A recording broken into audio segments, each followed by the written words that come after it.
नमस्कार दोस्तों। इस वीडियो में देखेंगे आप भारत के पंचवर्षीय योजनाएं 5 ईयर प्लान। अगर आप एसएससी जीडी 2025 का एग्जाम देने वाले हो या भी आपका एग्जाम नहीं हुआ है तो यह वीडियो आपके एग्जाम के लिए इंपॉर्टेंट रहने वाली है।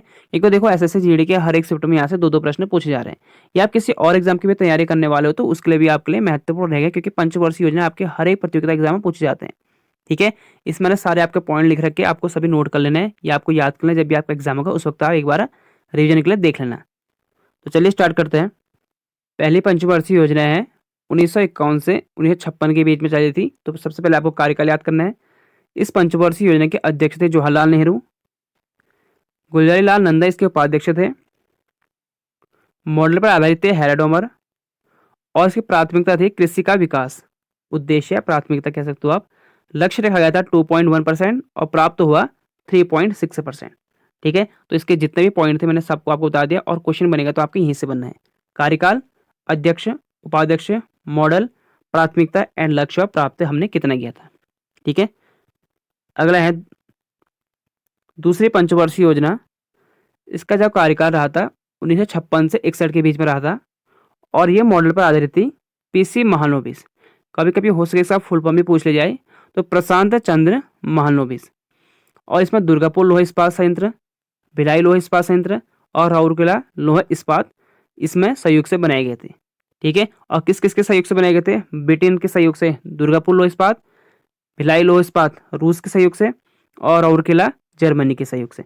सबके सब महत्वपूर्ण है, कोई भी आपके एग्जाम में क्वेश्चन यहाँ से बन सकता है। इसकी प्राथमिकता थी भारी उद्योग। लक्ष्य रखा गया था 4.5% और प्राप्त हमने किया था 4.2%। ठीक है, नेक्स्ट है तीसरी पंचवर्षीय योजना है। तीसरी पंचवर्षीय योजना है, इसका कार्यकाल था 1961 से 66 के बीच में। प्राथमिकता रखी गई थी खाद्यान्न उद्योग और लक्ष्य रखा गया था इसका लक्ष्य विकास दर 5.6%, लेकिन हमने प्राप्त किया था सिर्फ 2.8%, कम किया था। और इसका असफल होने का कारण क्या था? क्योंकि हो सकता है 1962 में भारत चीन के साथ युद्ध और 1965 में भारत और पाकिस्तान के साथ वॉर स्टार्ट हो चुका था, तो इसके चक्कर में असफल रही थी। हरित क्रांति की शुरुआत जो हुई थी 1965 में हुई थी। देखो दो पॉइंट इंपॉर्टेंट है। हरित क्रांति की शुरुआत कब हुई थी? 1965। और भारत में हरित क्रांति की शुरुआत हुई थी 1967 से 68 के बीच में और सेकंड कार्यकाल था 1977 से 78 में हुई थी। एमएस स्वामीनाथन को भारत में हरित क्रांति के जनक भी कहा जाता है, यानी father of green revolution India. तीसरी पंचवर्षीय योजना असफल रही थी, कारण आपको बता चुका हूं। एक तो हुआ था 1965 में पाकिस्तान और भारत और 62 में भारत और चीन के साथ युद्ध। आर्थिक अस्थिरता तथा भीषण सूखा कब हुआ था? ये भी 1966 में पढ़ा था। ये सभी सब आपके एग्जाम बन चुके क्वेश्चन। ठीक है, अगर आपके प्रश्न बनने वाले होंगे तो यहीं से बनेंगे, इससे बाहर आपका एक क्वेश्चन नहीं जाएगा। इस योजना में 3 वर्षीय पंचवर्षीय योजना की गई, इसलिए इसे योजना अवकाश कहा जाता है। क्योंकि देखो वो असफल रही थी तो उसके बाद 3 वर्ष के लिए फिर एक कार्यकाल चलाई गई थी और इसे कहा गया था योजना अवकाश या प्लान हॉलिडे। और ये रही थी 1966 से 1969 तक। इसके सलाहकार कौन थे? Doctor D R. गॉडगिल। ये भी महत्वपूर्ण है। फिर नेक्स्ट रही थी चौथी पंचवर्षीय योजना 1969 से 74 के बीच में। इस वक्त जो है मुक्ति और बांग्लादेशी शरणार्थी के आवाज और मानसून की लगातार विफलता कुछ ऐसी समस्या है जिन्होंने इस योजना को विफल बना दिया था। क्योंकि उस वक्त आपने बताया 1971 में भारत और पाकिस्तान के साथ दोबारा युद्ध हुआ था और बांग्लादेश को अलग कर दिया था, ईस्ट पाकिस्तान को अलग कर दिया था पाकिस्तान से। तो 1971 में दोबारा हुआ था, तो इसका कारण भी ये था कि इसका विफल होने का कारण भी ये था उस वक्त 1971 में फिर पाकिस्तान के साथ युद्ध हुआ और बांग्लादेश को अलग कर दिया था मुक्ति वाहिनी के साथ मिलकर। देखो इसकी प्राथमिकता रखी गई थी कृषि और लक्ष्य रखा गया था 5.7% और इसमें भी प्राप्त किया गया था 3.3। इसका रीजन आपको बता चुका हूँ। 1971 में युद्ध हो चुका था, बांग्लादेश को अलग कर दिया था, ईस्ट पाकिस्तान बना दिया। ईस्ट पाकिस्तान था उसे भी अब बांग्लादेश के नाम से जाना जाता है। हरित क्रांति के कारण खाद्यान्न उत्पादन में वृद्धि हुई थी, क्योंकि हरित क्रांति बढ़ चुका था उस वक्त। ठीक है, 1967 के बाद भारत में जब आया। उसके बाद होता 5वीं पंचवर्षीय योजना। ये हुई थी 1974 से 78 के बीच में और ये अपने कार्यकाल होने से पहले समाप्त हो चुकी थी।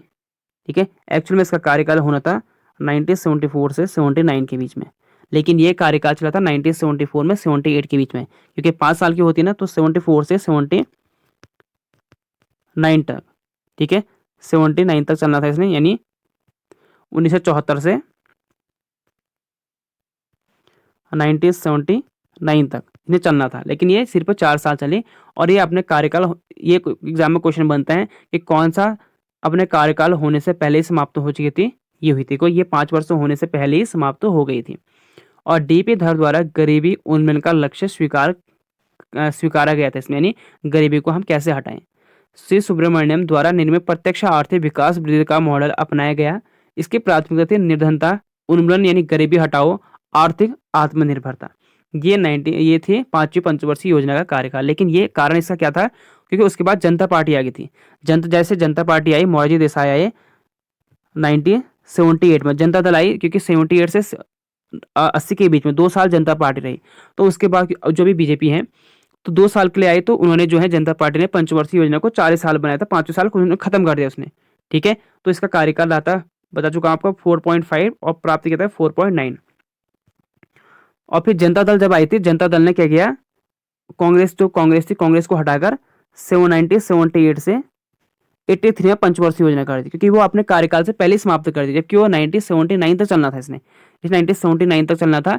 लेकिन जैसे जनता दल जब सरकार बदली 78 में, तो 78 में उन्होंने क्या किया, 5 साल को रहने दिया, 78 से 83 में उन्होंने नया कार्यकाल शुरू कर दिया, 78 से 83 में। ठीक है, छठी योजना 2 बार शुरू हुई थी, जो कि अनुवर्त योजना के नाम से प्रसिद्ध है। अनुवर्त योजना का श्रेय अर्थशास्त्री गुन्नाल मिडल को जाता है, ये भी महत्वपूर्ण है। और रोलिंग प्लान, क्योंकि 78 से 83 में जनता पार्टी आ चुकी थी, और इसका नाम क्या कहा जाता है, रोलिंग प्लान। देखो सबके सब महत्वपूर्ण, देखो प्लान हॉलीडे 66 से 69 के बीच में, और 79 से 80 के बीच में दो साल चली, उसे कहा गया रोलिंग प्लान के रूप में जाना जाता है इसे। भारत में रोलिंग योजना को डीटी लकड़वाला को लागू करने का श्रेय जाता है। ठीक है, डीटी लकड़वाला को लागू करने का श्रेय जाता है क्या, रोलिंग प्लान का, क्योंकि 2 साल बीच में जनता पार्टी आए थे। जैसे फिर 80 में 81 में फिर दोबारा कांग्रेस आई, तो उन्होंने फिर दोबारा क्या कर दिया, छठी पंचवर्षीय योजना को 1980 से स्टार्ट कर दिया। आई होप आप समझ गए होंगे। पहले थी 1974 से 79 तक चलनी थी, लेकिन 78 में जैसे जनता पार्टी आई, तो उन्होंने 78 तक ही चलाया उसे, 79 तक नहीं किया। जनता पार्टी ने क्या किया, उसे 83 कर दिया, उन्हें अपने हिसाब से चलाया। जैसे फिर 1980 में दोबारा कांग्रेस आई, फिर उन्होंने 78 को इसको हटा दिया, फिर उन्होंने 1980 से 85 के बीच में छठी पंचवर्षीय योजना, मतलब उन्होंने अपने कार्यकाल के हिसाब से फिर चलाना फिर स्टार्ट कर दिया, जैसे उनका कार्यकाल चला था बीच में सिर्फ 2, और वो 2 साल को क्या कहा गया था, रोलिंग प्लान। तो छठी पंचवर्षीय योजना 80 से 85 हुई थी, और उसके बाद तो खैर फिर लगातार आपको पता है कांग्रेस ही रही थी। भारतीय अर्थव्यवस्था तेजी से विकास करने वाली अर्थव्यवस्था बन गई। अधिकांश निर्धारित लक्ष्य की प्राप्ति हुई थी इसमें। इसका प्राथमिकता था कृषि और खाद्यान्न, और लक्ष्य रखा गया था 5.2% और प्राप्त हमने किया था 5.7%। नेक्स्ट था 7वीं पंचवर्षीय योजना, जिसे कार्यकाल रहा था 1950 से 90 के बीच में।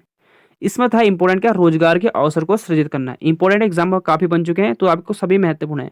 पर्यावरण संरक्षण को बढ़ाना, प्राथमिकता इसकी थी ऊर्जा और खाद्यान्न, इसका लक्ष्य रखा गया था 5%, और प्राप्त हमने किया था 6%। महत्वपूर्ण इसमें यह है कि इसमें हमने क्या किया था, रोजगार के अवसर को सृजित करना था। इसको आप नोट कर लेना, नोट आपको सभी करना है।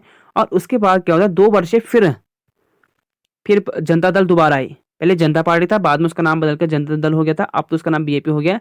तो जनता दल दोबारा आ गई, तो जनता दल दोबारा 1990 में आई, तो 1 अप्रैल 1990 से 31 मार्च 1992 तक 2 वर्षीय योजना चली। सरकार के बदलने के कारण 8वीं पंचवर्षीय योजना शुरू नहीं हो पाई थी, क्योंकि कांग्रेस के बाद फिर जनता दल आ गई थी। ठीक है, 90 में आई, तो उसने जनता दल सरकार के पतन के बाद कांग्रेस समर्थित सरकार में फिर दोबारा वही स्टार्ट कर दिया, 92 से 97 के बीच में लागू था। तो 2 वर्षीय योजना कब चली थी, 91 से 92 के बीच में चली। ये पंचवर्षीय यहाँ पर नहीं चल पाई। और 8वीं पंचवर्षीय योजना फिर 92 से 97 के बीच में दोबारा जब कांग्रेस सत्ता में लौट आई। नरसिम्हा राव सरकार द्वारा राजकोषीय घाटी की अर्थव्यवस्था में सुधार के लिए बदलाव करना सबसे बड़ा ये है। यहाँ पर एग्जाम 8वीं पंचवर्षीय योजना पूछी जाती है, तो इसका कार्यकाल ही पूछा जाता है 92 से 97 के बीच में। और उस वक्त कौन थे, नरसिम्हा राव थे। नरसिम्हा राव मतलब उस वक्त प्रधानमंत्री थे, नरसिम्हा राव सरकार द्वारा। भारतीय अर्थव्यवस्था उस वक्त कांग्रेस की सरकार आ गई थी। ठीक है, भारतीय अर्थव्यवस्था उदारीकरण, निजीकरण तथा वैश्वीकरण की शुरुआत करना।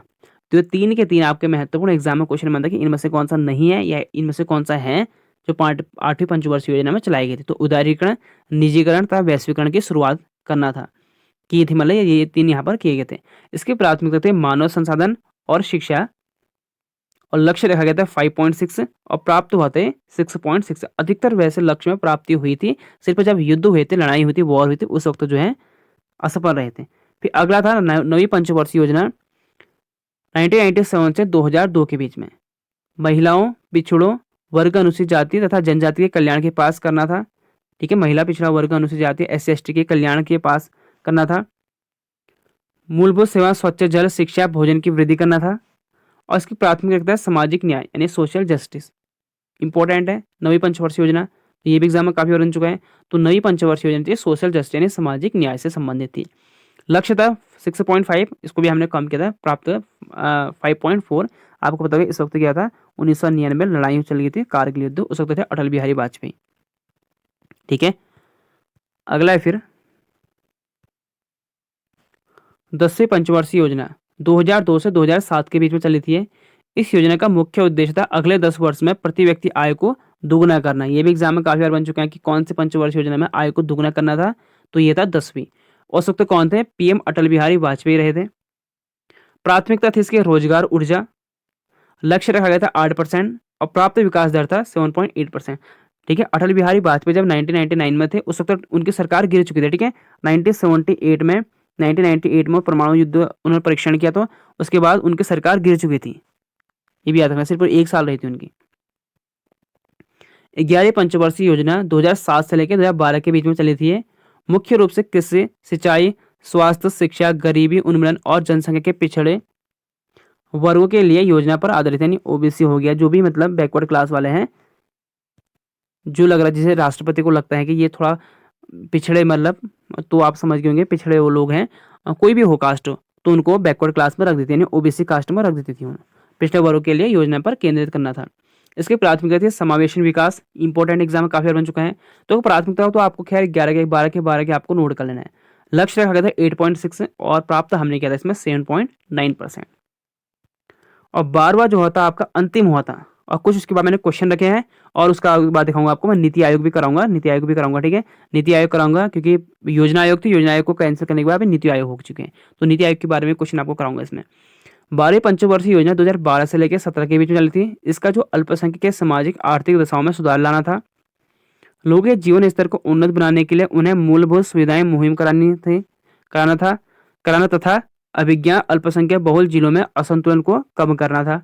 और प्राथमिक थी त्वरित, सतत एवं समावेशी विकास। दो की दो महत्वपूर्ण, त्वरित, सतत एवं समावेशी विकास। ऊपर देखो क्या है, यहाँ समावेशी विकास है, तो उनमें कन्फ्यूज मत होना है। और यहाँ क्या है, त्वरित, सतत एवं समावेशी विकास। लक्ष्य था 8% और प्राप्त विकास था 9%। ये भी एग्जाम में क्वेश्चन बनता कि कौन सा जो है लक्ष्य ज्यादा हमने प्राप्त किया था, तो 12वीं पंचवर्षीय योजना थी, तो 9वीं पर ये आपके प्राप्त करते थे 9% इसमें।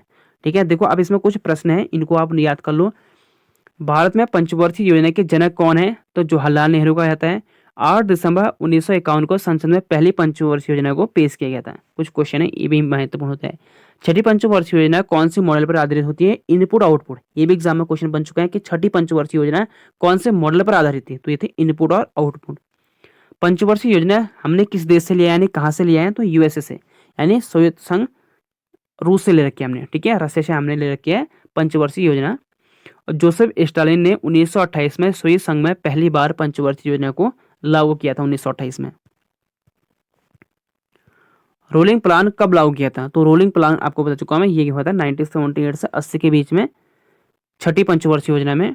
और भारत में रोलिंग योजना को DT लकड़वाला को लागू करने का श्रेय दिया जाता है। और छठी पंचवर्षीय योजना आपको पता है कि किस मॉडल पर आधारित है, इनपुट और आउटपुट।